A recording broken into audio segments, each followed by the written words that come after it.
ગોધરામાં NEET પરીક્ષાના કૌભાંડના સૂત્રધાર જય જલારામ સ્કૂલના સંચાલક દીક્ષિત પટેલની જામીન અરજી નામંજૂર કરવામાં આવી। સ્પેશિયલ સીબીઆઈ કોર્ટે ગુનાની ગંભીરતા ધ્યાનમાં રાખીને દીક્ષિત પટેલની જામીન રેગ્યુલર અરજી નામંજૂર કરી છે। નીટ કૌભાંડમાં પોલીસે અને સીબીઆઈએ 6 જેટલા આરોપીઓની ધરપકડ કરી છે। તો નીટ કૌભાંડની વાત કરીએ કે પોલીસે 6 જેટલા આરોપીની ધરપકડ કરી છે।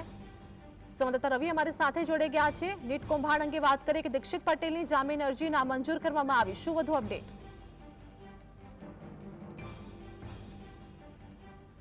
आरोपी दीक्षित पटेल की धरपकड़ करवामां आवी हती। जय जलाराम स्कूलना संचालक छे तेओनी जामीन अरजी सीबीआई स्पेशल कोर्टे नामंजूर करी छे। नीट कौभांडमां पोलीसे 6 जेटला आरोपीओनी धरपकड़ करी छे ने तमाम आरोपीओ जेलमां छे। परंतु जे रीते जय जलाराम स्कूलना मुख्य संचालक छे दीक्षित पटेल तेओनी जामीन अरजी स्पेशल सीबीआई कोर्टे नामंजूर करी छे। रवि 6 જેટલા આરોપીની ધરપકડ કરવામાં આવી છે અને ખુલાસા પણ થઈ શકે છે। અનેક નામો હજુ પણ સામે આવી રહ્યા છે। શું વધુ કહેશો અપડેટમાં? ચોક્કસથી હજુ પણ સીબીઆઈ દ્વારા તબક્કાવાર જે તપાસ છે તે ચલાવવામાં આવી રહી છે। આ કેસની ગંભીરતાને લઈને સીબીઆઈ દ્વારા ઝીણવટભરી તપાસ કરી રહી છે।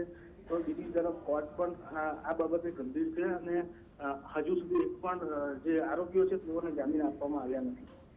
આભાર રવિ માહિતી બદલ।